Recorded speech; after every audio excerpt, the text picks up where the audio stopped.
नमस्कार, बहुत स्वागत है आपका। आप देख रहे हैं आपकी आवाज, आपके साथ में हूं राम मोहन शर्मा। 29 सीटों पर क्लीन स्वीप का टारगेट लेकर चल रही बीजेपी के दावे अभी से दम तोड़ते दिखाई दे रहे हैं, क्योंकि प्रदेश की छिंदवाड़ा, गुना और विदिशा सीट पर प्रदेश संगठन ने जो पैनल केंद्रीय समिति को भेजा है, उससे आला कमान खफा हो गया है।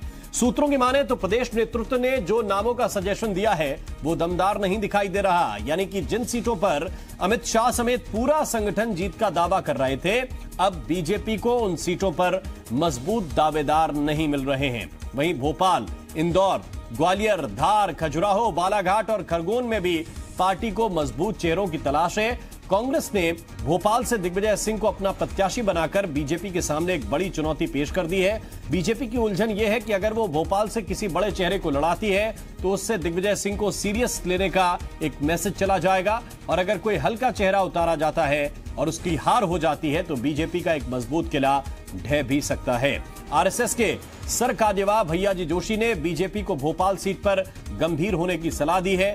भोपाल के साथ ही इंदौर सीट पर भी बीजेपी के नेता पशोपेश की स्थिति में हैं, क्योंकि जिस फॉर्मूले के तहत पार्टी ने आडवाणी और मुरली मनोहर जोशी का टिकट काटा है, अगर उसी रणनीति से इंदौर में प्रत्याशी उतारा तो ताई का टिकट कटना तय माना जा रहा है। लेकिन बीजेपी महाराष्ट्रियन वोट बैंक की नाराजगी को झेलना नहीं चाहती और इसीलिए 30 सालों से जीतने वाले इंदौर से प्रत्याशी पर बीजेपी कई दौर की चर्चा कर रही है। और पूर्व विधायक और बीजेपी नेता आरडी प्रजापति के भी बगावती बोल सामने आए हैं। आरडी प्रजापति टीकमगढ़ से केंद्रीय मंत्री वीरेंद्र खटीक को टिकट दिए जाने का विरोध कर रहे हैं। उनका कहना है कि इस सीट पर बीजेपी हर हाल में हार जाएगी। वहीं शहडोल में टिकट कटने से नाराज ज्ञान सिंह ने साफ कहा कि वो निर्दलीय चुनाव लड़ते हैं तो उन्हें एसपी, बीएसपी और गोंडवाना पार्टी का समर्थन हासिल है। नाराजगी नहीं, हारेगी चुनाव। कोई भी भाई कोई जुरा नहीं सकता। ऐसा थोड़ी है जब कहे भारतीय जनता पार्टी कार्यकर्ताओं की पार्टी है तो कहे कार्यकर्ता कहीं की पार्टी है। जब कार्यकर्ता पूरे कह रहे हैं, पूरे विधायक कह रहे हैं, पूरे सभी लोग कह रहे हैं। मैं कह रहा हूं, आप मेरे लिए अगर सरपंची रिजर्वेशन है तो दूसरा सरपंच कैसे सरपंच बनेगा? सब जगह नियम है कि बाहर का आदमी पंच का चुनाव नहीं लड़ सकता, सरपंच का नहीं लड़ सकता, जनपद का नहीं लड़ सकता। चुनाव की बात अपन करते हैं, अभी सापा का, गोंडवाना का और आपके बीएसपी का ये की ओर से मेरे को निर्दलीय अगर लड़ता हूं तो उनका पूरा समर्थन, हर तरह समर्थन मिलने के बाद आश्वासन मिला है। और एक तरफ बीजेपी टिकट बंटवारे को लेकर पशोपेश की स्थिति में है, वहीं दूसरी तरफ जिन 15 सीटों पर बीजेपी ने अपने प्रत्याशी उतारे हैं वहां बगावत ने आला कमान की चिंता बढ़ा दी है, जिसके बाद टिकट कटने वाले और टिकट न मिलने वाले नेताओं को मनाने के लिए बीजेपी ने रणनीति बनाई है। रूठों को मनाने के लिए बीजेपी के प्रदेश प्रभारी विनय सहस्त्रबुद्धे और प्रदेश संगठन महामंत्री सुहास भगत ने मोर्चा संभाला है। लोकसभा क्षेत्रों में संभागीय संगठन मंत्रियों के साथ संघ के विभाग प्रचारक नाराज नेताओं को मनाने में जुट गए हैं। मंदसौर सांसद सुधीर गुप्ता को टिकट देने का विरोध कर रहे बंशीलाल गुर्जर को मनाने के लिए संघ के विभाग प्रचारक योगेश शर्मा और जिला अध्यक्ष राजेंद्र सुराना को जिम्मेदारी मिली है।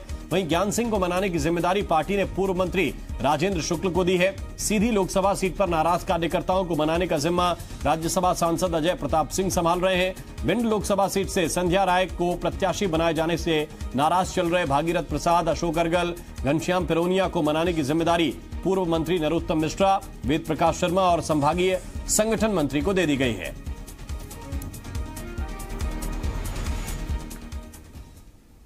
और मध्य प्रदेश में बीजेपी नेताओं में टिकट को लेकर जारी खींचतान पर कांग्रेस ने चुटकी ली है। कांग्रेस नेता मानक अग्रवाल ने बयान दिया कि बीजेपी में जबरदस्त अंतरकला है, अभी ये हाल है तो बाद में क्या होगा। साथ ही मानक अग्रवाल ने यह भी कहा कि अभी तक का अनुमान था कि कांग्रेस 22 सीट जीत रही है, लेकिन अब कांग्रेस 29 सीटें जीतेगी। वहीं बीजेपी का कहना है कि कहीं कोई विरोध नहीं है। बीजेपी में जितने टिकट अभी बटे हैं उन पर ही बगावत हो गई है। जहां देखिए सीधी के अंदर जिला अध्यक्ष ने इस्तीफा दे दिया, ज्ञान सिंह इंडिपेंडेंट खड़े होने के लिए उन्होंने घोषणा कर दी, अर्गल अलग नाराज है, अनूप मिश्रा अलग नाराज है। मुझे लगता है कि जितनी बगावत बीजेपी के अंदर हो गई है, ये तो अभी ये हाल है, तो आगे चल के क्या हाल होगा। अब बीजेपी का मध्य प्रदेश सफाया हो जाएगा। बीजेपी बहुत बड़ी बड़ी बातें करती थी, अब इस समय वो अंतरकले में डूब। भारतीय जनता पार्टी में कटने वाली टर्मिनोलॉजी नहीं है, हमारे यहाँ शब्दावली नहीं है कि टिकट कटा। हमारे यहाँ तो कार्यकर्ता को अलग अलग जिम्मेदारी दी जाती है। किसी को चुनाव लड़ने की जिम्मेदारी है, किसी को चुनाव लड़ाने की जिम्मेदारी है। कोई असंतोष नहीं है, 1-2 दिन में सब ठीक हो जाएगा। विश्वास सारंग कह रहे हैं कि कोई असंतोष नहीं है। क्या वाकई ऐसा है? इसी पर हम चर्चा करेंगे। एक खास पैनल इस वक्त हमारे साथ जुड़ रहा है। डॉक्टर हितेश वाजपेयी हैं भारतीय जनता पार्टी की तरफ से। डॉक्टर साहब, बहुत स्वागत है आपका। योगेश यादव जी इस वक्त हमारे साथ इंदौर से जुड़ रहे हैं कांग्रेस पार्टी की तरफ से। योगेश जी, आपका भी बहुत स्वागत। और वरिष्ठ पत्रकार सतीश एलिया साहब हमारे साथ हैं। बहुत बहुत स्वागत सतीश जी, आपका भी। सबसे पहले हितेश वाजपेयी साहब, टेंशन बढ़ा रहे हैं बागी, या फिर सब कुछ ऐसे ही है जैसा विश्वास सारंग कह रहे थे कि 1-2 दिन में सब मैनेज हो जाएगा? देखिए राम जी, कांग्रेस में तो मैं हमेशा कहता हूं कि कोई बहुत कुछ चर्चा के लिए है नहीं। सबको मालूम है भोपाल से दिग्विजय सिंह लड़ेंगे, छिंदवाड़ा से नाथ साहब के परिवार से कोई ना कोई लड़ेगा, ध्वजवाग होगा, जबलपुर से विवेक तनखा लड़ेंगे, इंदौर से पंकज संघवी लड़ेंगे, गुना से सिंधिया जी लड़ेंगे, ये लगभग झाबुआ से कांतिलाल भूरिया जी लगेंगे। तो अधिकांश सीटों पे वो या उनके परिवार के लोग तय हैं। भारतीय जनता पार्टी में जन अपेक्षाओं के अनुरूप टिकट बदले जाते हैं, परफॉर्मेंस के हिसाब से देखा जाता है, कार्यकर्ताओं को अवसर देने की बात भी होती है, रूठने की बात होती है, मनाने की बात होती है, क्योंकि हमारा बेस बड़ा है और साथ ही साथ हमसे अपेक्षाएं भी बहुत है। हमसे कोई भी छोटी सी गलती हो जाती है तो राम जी आप नहीं बोलते कि बीजेपी से ये अपेक्षा नहीं थी। तो स्वाभाविक है कि हमारे ऊपर ये भी जिम्मेदारी है कि हम आपकी अपेक्षाओं को जीवित तो रखें। इस देश में कोई तो दल हो जो अपेक्षाओं को भी जीवित रखे, असहमतियों को भी स्थान दे और रूठने मनाने का भी क्रम रखे। नहीं तो वहां तो क्या है, जैसे एक ट्वीट आ गया तो उसका सबको उसी पे ही लाइन पे करना है, वो चाहे भी तो उससे उधर नहीं जा सकते। तो मुझे लगता है कि हाँ, ये बात सच है कि हमारे यहाँ करने को बहुत कुछ है। तो स्वाभाविक है, लड़ने के लिए बहुत सारे योग्य लोग हैं उम्मीदवार के रूप में। तो हमारे यहाँ पर हाँ, मंथन का, चिंतन का, मनाने का, रूठने का सबका दौर है और सबको लगता है आलाकमान आपसे पूछ रहे हैं प्रदेश संगठन से कि ये जो योग्य उम्मीदवार हैं, ये आपको छिंदवाड़ा में, ये आपको गुना में, ये आपको झाबुआ में क्यों नहीं मिल रहे हैं, या कुछ बड़े चेहरे जो जाना नहीं चाह रहे? देखिए, इन तीनों जगह तो कांग्रेस के नाम भी घोषित हैं, लेकिन उनने घोषित ही नहीं किए हैं। तो आप अपने कर दीजिए। भी किया जा सकता है, लेकिन कोई बात नहीं, आपने हमसे किया है जी। तो मैं जरूर कहना चाहूंगा कि हाँ, ये हमारी सूची में है। और चूंकि छिंदवाड़ा और गुना लगातार कांग्रेस जीतते आई है, तो हम सोच रहे हैं कि किस प्रकार से हम उस पोजीशन को रिवर्ट कर सकते हैं, क्योंकि हमारे लिए वाकई में ये 2 सीटें चुनौतीपूर्ण हैं, हम इसको नकारते नहीं है। और अब चूंकि वहां से नकुल नाथ जी खड़ाऊ लेके आगे बढ़ेंगे और गुना से तो श्रीमंत महाराज ज्योतिरादित्य सिंधिया जी पुनः पधारेंगे, तो स्वाभाविक है कि इस बार हम शायद लोकतंत्र की विजय वहां करवा पाए। तो स्वाभाविक है कि इन सब बिंदुओं पर विचार करके हम आगे बढ़ रहे हैं। विचार करते हुए आगे बढ़ रहे हैं। कुछ तनाव योगेश जी आपकी तरफ भी है, या फिर कुछ चेहरे फिक्स हैं, कुछ सीटों पर अभी कश्मकश है? देखिए, सबसे पहले तो मैं बातचीत करना चाहूँगा कि जो आज का आपका मुद्दा है कि भारतीय जनता पार्टी में आपसी टकराहट, आपसी कला और आपसी वैमनस्य क्यों।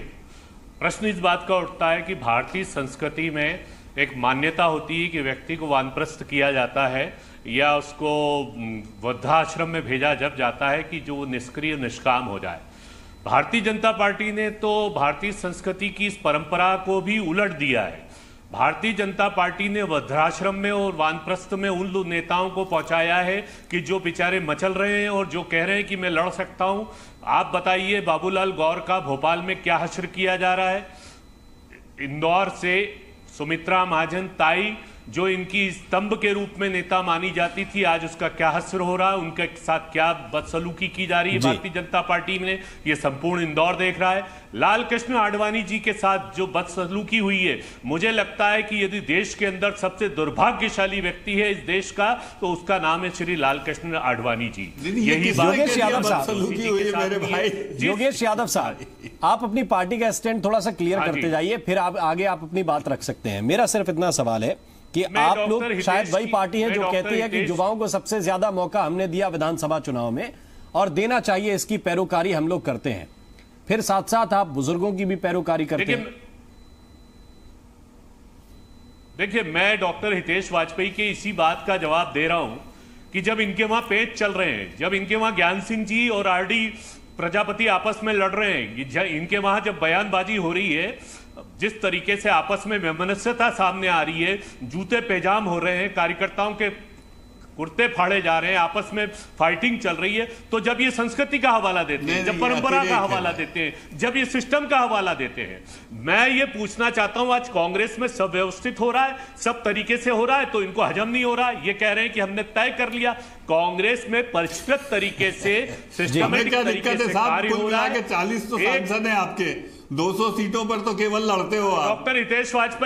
डॉक्टर हितेश वाजपेयी सुन लीजिए, वो 40 का जो कैसेट है वो बहुत पुराना हो गया है। आप इस बात को भी मत भूलिए कि भारतीय जनता पार्टी मध्य पुराना नहीं अभी है सर, वर्तमान में सिटिंग है।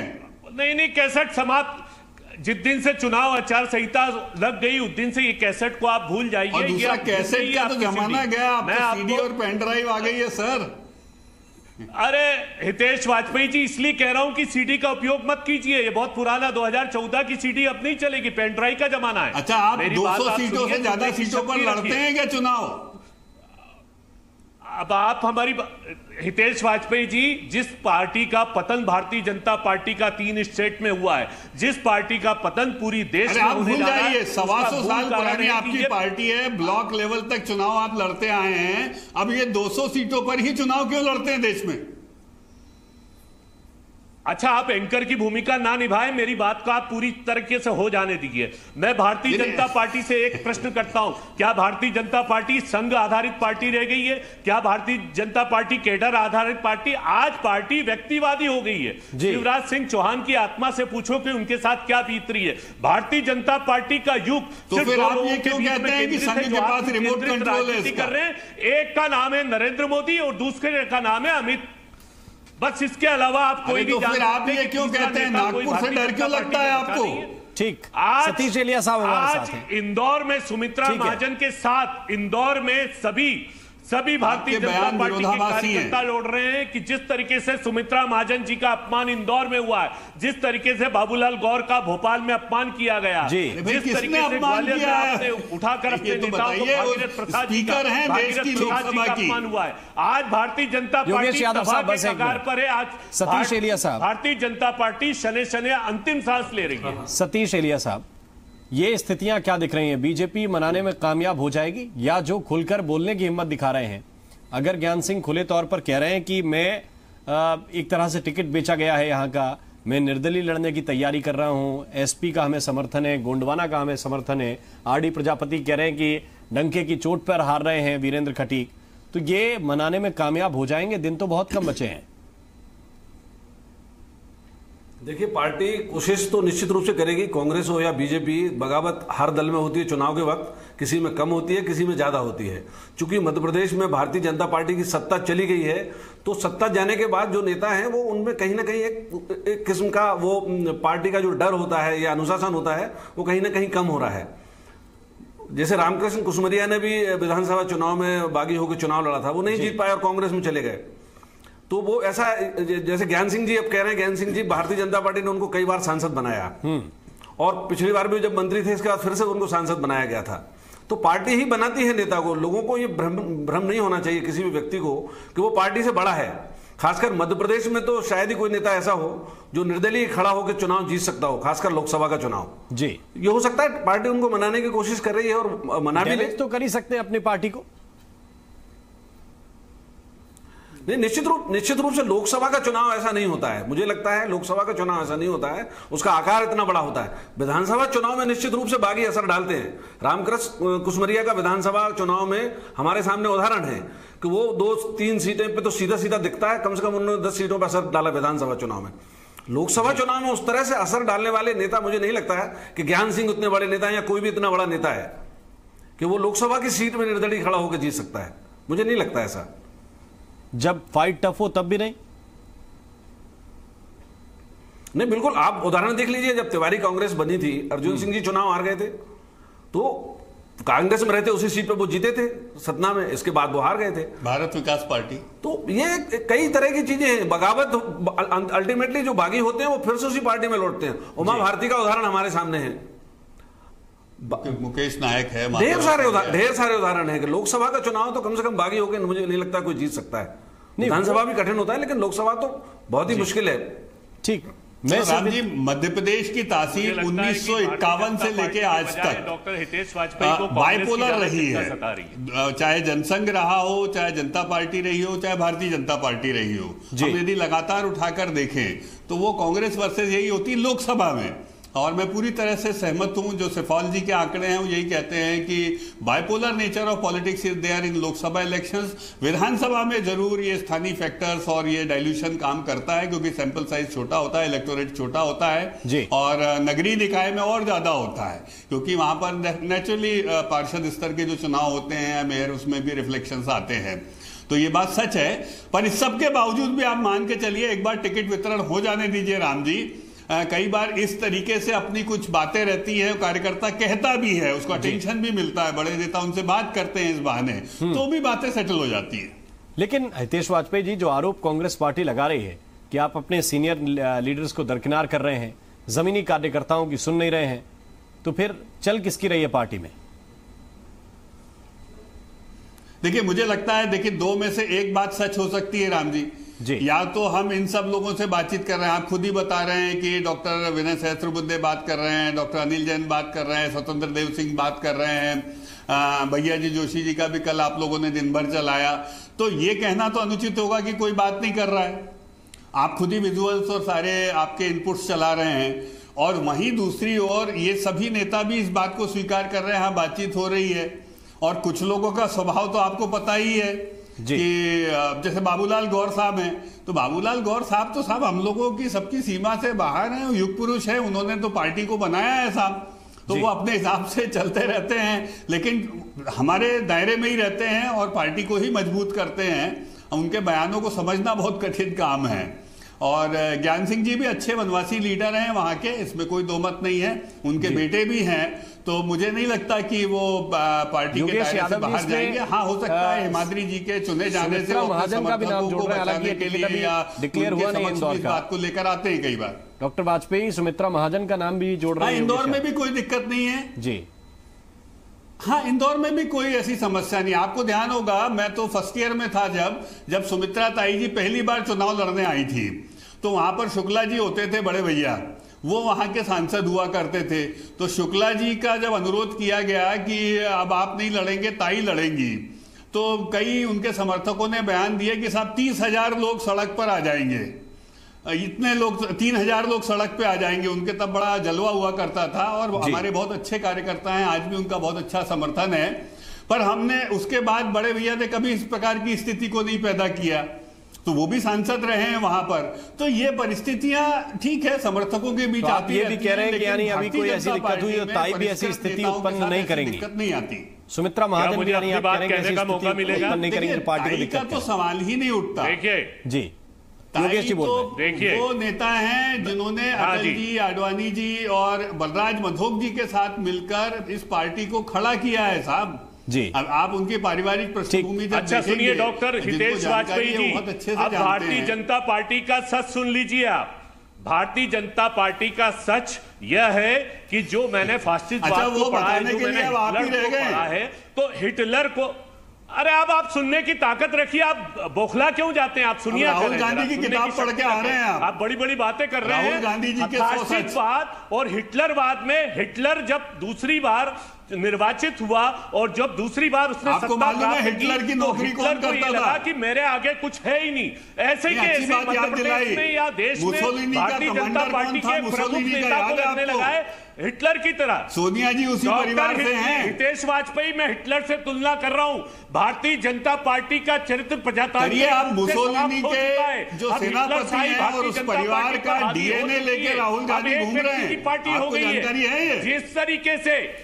अरे डॉक्टर हितेश वाजपेयी, आपको सुनने की ताकत नहीं है, बता रहा हूं, आप घबराहट में, आपकी अपनी दुकान खसक गई है, तो आप अपने सब डीएनए की बात कर रहा हूं मैं तो। सुनने की शक्ति, मुसोलिनी के परिवार और उनके जो पूरा परिदृश्य है, उसका जो डीएनए है, कारण हिटलरवाद के कारण, किस नेता के पास है आपके बताइए चलिए। हो चुकी है भारतीय जनता पार्टी का चरित्र इस तरीके का हो गया है कि एक व्यक्ति, अच्छा 40 पर आप हो, हम 400 पर हैं और आप बोलते समाप्त हो गए। आडवाणी हो, चाहे सुमित्रा महाजन हो, चाहे भागीरथ प्रसाद हो, 200 सीटों पर आप चुनाव लड़ते हो, 450 पर लड़ नहीं पाते हो, बोलते हो आप समाप्त हो गए। तो हिटलर की तानाशाही के रूप में राज करेंगे। लेकिन भारत योगेश यादव जी, आज एक योगेश यादव जी, आपसे सवाल ये है कि आप हिटलर जोड़िए, आप मुसोलिनी जोड़िए, आपको जो नाम ठीक लगते हैं वो जोड़िए। का अपमान किया। मेरा सवाल ये है इंदौर का अपमान किया कि गया। पार्टी में टिकट कट जाना ये पहली बार हो रहा है क्या? कर रहे हैं। कांग्रेस पार्टी किसी का टिकट नहीं काटती क्या? विधानसभा में आपने कितने लोगों के टिकट काटे अपने सेटिंग एमएलए के? टिकट कट जाना उसका अपमान हो जाना है क्या? तो प्रजातांत्रिक प्रणाली या आप लोग जो कहते हैं कि जिताऊ कैंडिडेट चाहिए उस पे फिर पैराशूट को भी टिकट देते हैं? स्थितियां कायम है। यहाँ कार्यकर्ताओं का सम्मान है जी। यहाँ कार्यकर्ताओं के ऊपर हिटलरशाही नहीं है, यहाँ फासिस्टवाद प्रणाली नहीं है। नहीं, टिकट कट जाना हिटलरवाद कैसे हो गया, मुझे ये बताइए। आत्मा से पूछो। यहाँ मुसोलिनी शाही है। एक मिनट डॉक्टर वाजपेयी, कल मानसिक योगेश यादव जी, हो गया। जरा ये तो बताइए, किसी पार्टी में टिकट कट जाना हिटलरवाद है क्या? यहाँ पर आकर लड़ ले। शाम को उन्होंने कहा कि मैं मजाक कर रही थी। आप सोच लीजिए एक बुजुर्ग महिला के साथ किस मुसोलिनी के ध्वजवाहकों को नमस्कार, किस तरीके का मजाक कर रहे हैं कि आज आप देखिए, सुमित्रा महाजन जी ने कल सुबह बोला कि नरेंद्र मोदी जी लड़ लीजिए। वो इतनी तरीके से विचलित हो गई है, हताशा में आ गई है, और शाम को उनको कहना पड़ा कि मैं मजाक कर रही हूं। विचलित हो गया? भारतीय जनता पार्टी ने जिस तरीके से सतीश एलिया साहब, अपमान किया, ये जो तर्क दे रहे हैं कि हिटलर युग चल रहा है, ये जो तर्क दे रहे हैं, ये बगावत हो जाना किसी पार्टी में, बीपी गड़बड़ है, नाराजगी हो जाना, ये क्या इस बात का सबूत है? हर पार्टियां टिकट काटती हैं, उन्हें जिताऊ कैंडिडेट सबको चाहिए। देखिए, बहुत देर से मैं सुमित्रा महाजन और मुरली मनोहर जोशी और आडवाणी जी का जिक्र किया। योगेश जी ने एक बात खुद कही थी कि भारतीय परंपरा में एक वानप्रस्थ एक व्यवस्था है कि एक उम्र के बाद राजा भी होता था तो वो राज त्याग करके, उत्तराधिकारी घोषित करके वो जंगल को चला जाता था। परिवारों में भी ये परंपरा होती है, भले वो लाल कृष्ण आडवाणी हो या कोई और हो। उम्रदराज जो राजनेता हैं जिनके टिकट काटने की आज हम नौबत की बात कर रहे हैं, उनको स्वाभाविक तौर पे संन्यास ले लेना चाहिए। 2004 के वक्त खुद अटल बिहारी वाजपेयी जी ने मुंबई में ये कहा कि अब मैं कोई चुनाव नहीं लड़ूंगा, दे दीजिए, मैं कोई चुनाव नहीं लड़ूंगा। अटल बिहारी वाजपेयी जी ने यह कहा कि मैं चुनाव नहीं लड़ूंगा। और वही बात बाकी नेताओं को भी समझना चाहिए, भले वो कांग्रेस के हों, भारतीय जनता पार्टी के हों, या वो किसी भी पद पर हों।